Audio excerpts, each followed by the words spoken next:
Okay. All right. Well, good afternoon. Good afternoon. I am Attorney Demario Solomon Simmons. That's D-A-M-A-R-I-O S-O-L-O-M-O-N hyphen S-I-M-M-O-N-S.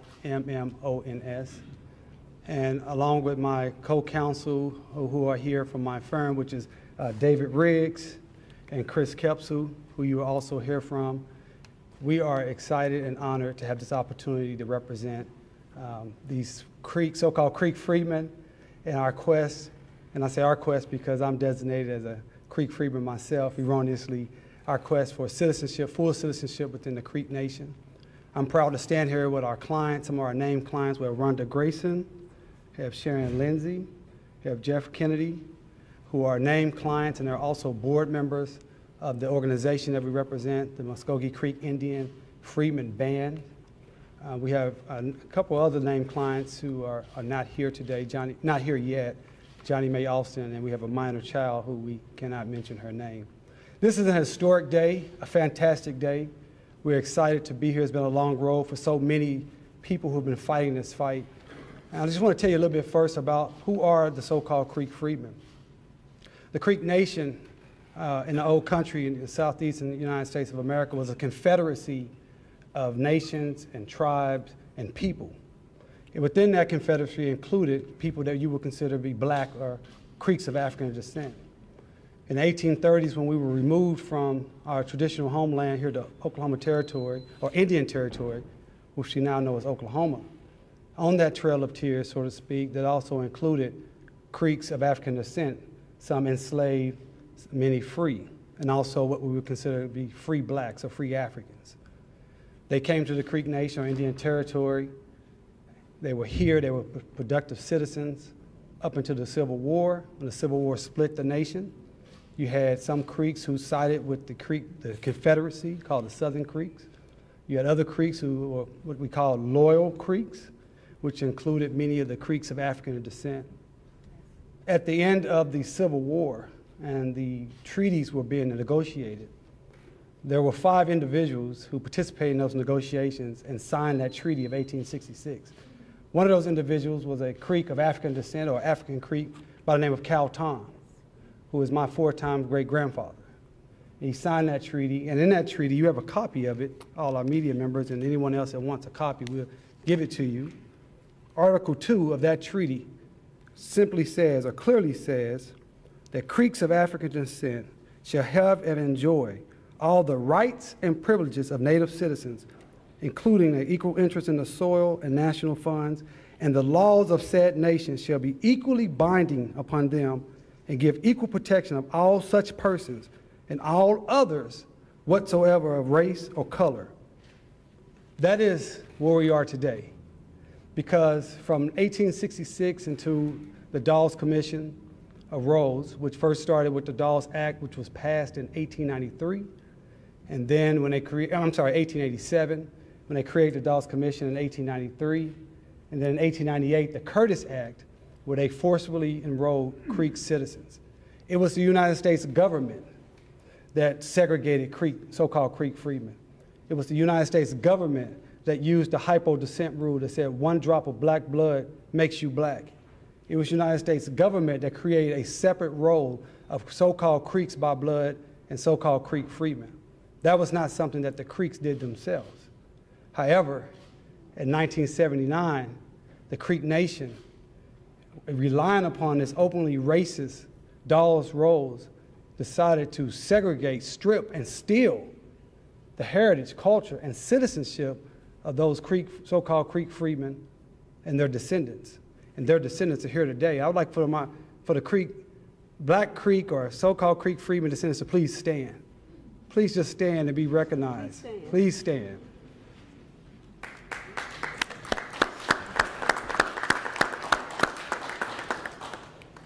These individuals and so many more across this nation grew up speaking Creek, living Creek, Creek ways. They understood what it meant to be Creek. And just like my grandmother, Johnny Mae Alston, just had it ripped from them, illegally, ripped from them, and told that they were not who they are. They are Creek people, period, point blank. The treaty says so, but more importantly, our history says so. Our culture says so. Our birthright says so. So in this lawsuit, we will utilize the Treaty of 1866, the clear language, to get the citizenship that has been denied for almost 40 years, illegally denied for almost 40 years. We will utilize and be inspired by what the Seminole Nation freedmen have been able to do, and the Cherokee freedmen last year in August 30th, 2017, when they won their successful fight in the Cherokee Nation. We believe strongly that we will win our fight here in the Creek Nation. This is a historic day. I'm proud and blessed to stand here with my clients, my family, my people, to stand up the same way so many Creek so-called freedmen stood up. People like Warrior Renty and Judge Reed and Silas Jefferson and Cal Tom and Jake Simmons Jr., and the list goes on and on and on. So we have other individuals here I want to have you opportunity to hear from. The first individual will be Jeff Kennedy, who will tell you a little bit about the organization, the overview, and what they do and the work they've been doing so importantly over the last few years. Jeff?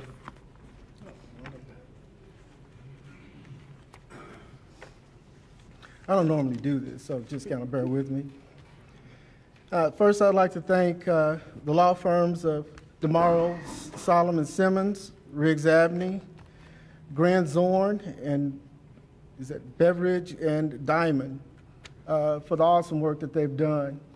We were really excited that they sought us out because they recognized the great contributions we have been making to the community, and they felt like we are the best to represent this lawsuit. The MCIFB, of course, is comprised of members that could trace their ancestry back to the Dawes Roll. Of course, my name is Jeff Kennedy. I'm the great-grandson of Ben Grayson, Dawes Roll number 5329. And of course, Ms. Rhonda Grayson is also a co-member, co-founder and a board member. And your ancestor is? America Coheed, married name Webster, Creek Road number 4661. Ms. Sharon? I'm Sharon Lindsay Scott. My ancestor is Jackson Pearman. Roll number is 3665. And so, as you can see, we can all go back to the Dawes Roll. At one point, they said that we did not have a Dawes Roll, but clearly, you see that's incorrect.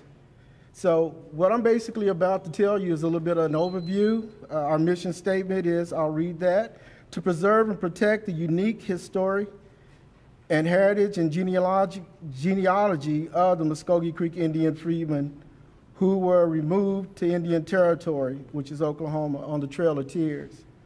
Next, to promote interest and participation by sharing genealogical information with members, researchers, and the general public.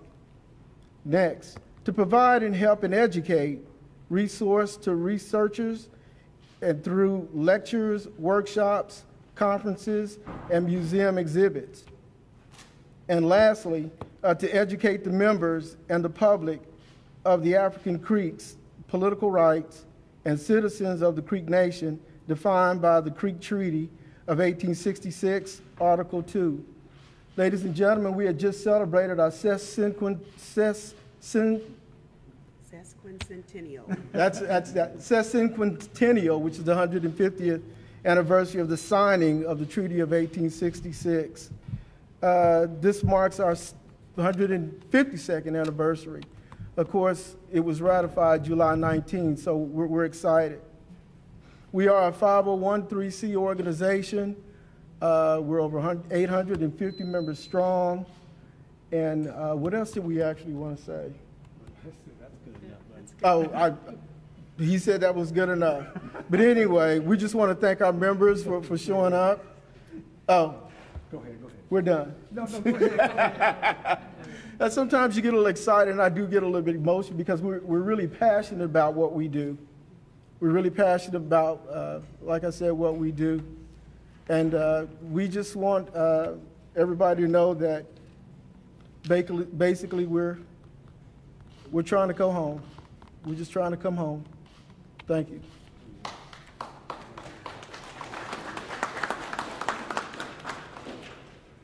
Our next speaker will be David Riggs. But before we bring him, I want to be very clear when we say so-called Creek freedmen. We're not trying to run away from anything, but you have to understand that African Creeks or Black Creeks, they didn't use that terminology. It's not what they called themselves.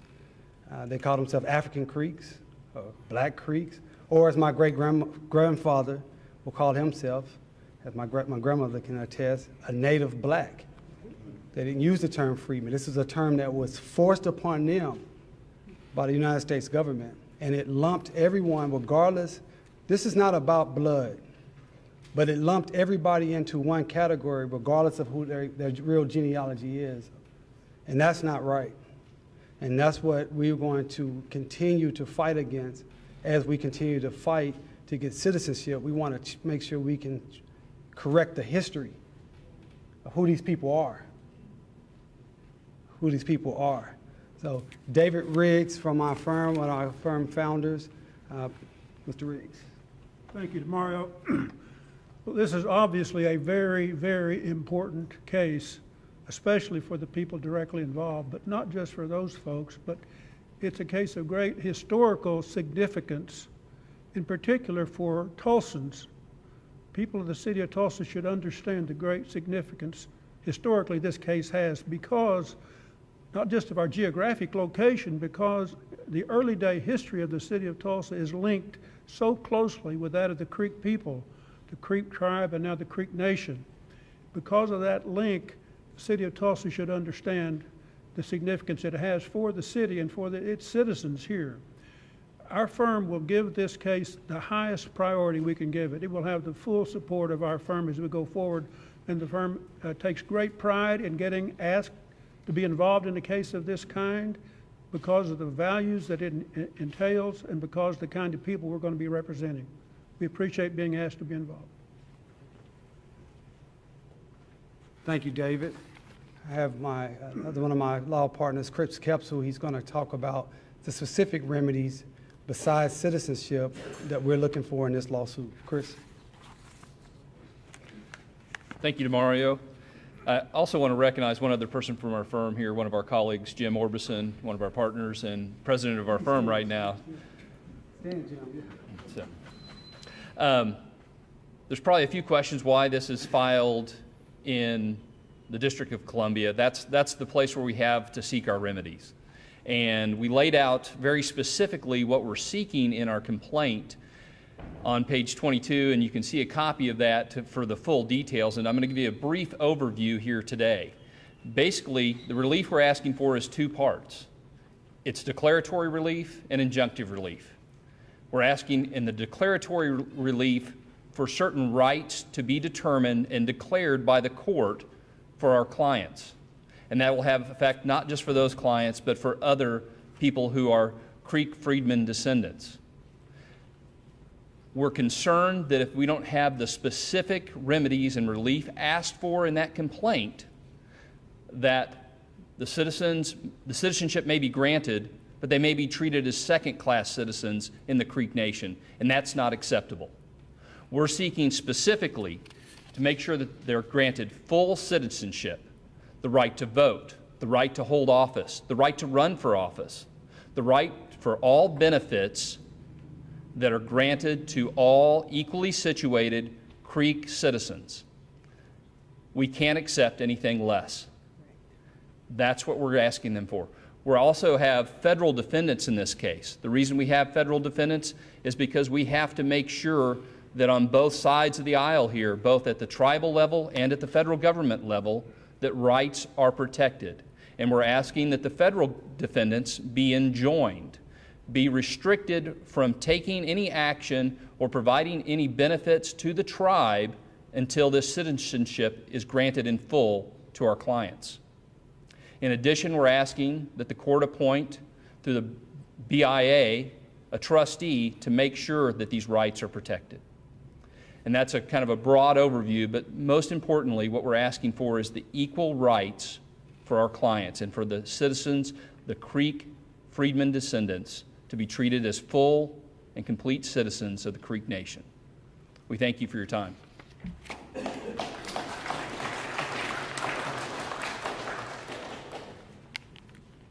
I also want to recognize again our co-counsel from Washington, D.C. Unfortunately, couldn't get here, but I just want you to know they are also excited to be a part of this case. They also have committed a tremendous amount of resources behind this effort. We have 4 lawyers from their office working on this case, Graham Zorn, Nessa Hartwich, Matt Snyder, and John Gutman. And they and our firm are committed to doing whatever it takes for however long it takes legally to make this, this issue be righted. Because this is not only a treaty issue, but this is also impacting the 13th Amendment. And regardless of who you are, in the United States of America, you cannot discriminate against individuals based upon race, period. And that is what's happening. And that is illegal in this country. I also want to recognize we have some elected officials who have wanted to publicly stand with our clients and on this issue. We have State Representative Regina Goodwin, and we have City Councilor Vanessa Hall Harper. I've also heard from State Representative Monroe Nichols, who has said, hey, please let the people know I couldn't be here, but I stand in solidarity and will do anything I can in my power to get this issue righted. Also had the same type of conversation and email from State Senator Kevin Matthews. And so at this time, if one of you, Regina, would you like to say something, please? Thank you, Attorney Solomon. Again, it is, as we know, we've been here for a long time, and certainly we were just overjoyed in terms of the 15-year battle that the Cherokee freedmen had to endure, and then they were ultimately victorious because they hung in there and they did what they had to do. No matter how many folks told them no, no matter how many folks told them to turn around and sit down, they kept moving forward. We're going to encourage you to do the same. We want to say we would support the right of our African Creeks to, in their effort to fight for the rights that were established in the 1866 treaties with the United States government and the tribal nations of Indian Territory. So you look at 2018, 1866. We got to move forward. We got to stop the discrimination. The time is now. It's up to us. We can do this. Let's do the right thing. Thank you.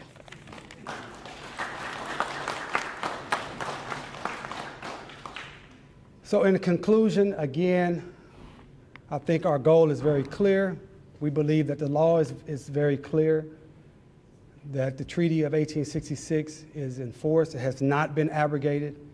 In fact, it's the Treaty of 1866 that the Creek Nation utilizes as its jurisdiction to be a nation. And I want to make sure we understand that the Creek Nation is not a collection of a race of people. It is a political sovereign nation. And it's a political sovereign entity. It does not have a right to discriminate based upon race. And it does not have a right to not follow federal law. Federal law says these people, Creek of African descent, are 100% Creek citizens. And we intend to prove that in the district court, and if we have to appeal it, whatever we have to do, we will do that. And in concluding, my grandmother, please stand. That's my 86-year-old grandmother, Johnny Mae Austin. Her father, my great-grandfather, John W. Simmons, was a Rural Creek miner, Creek number 602. My grandmother tells me how she grew up speaking Creek, going to Creek events. She was a Creek. Our family has been Creek for as long as we've been around. We're doing this for people like her. Thank you.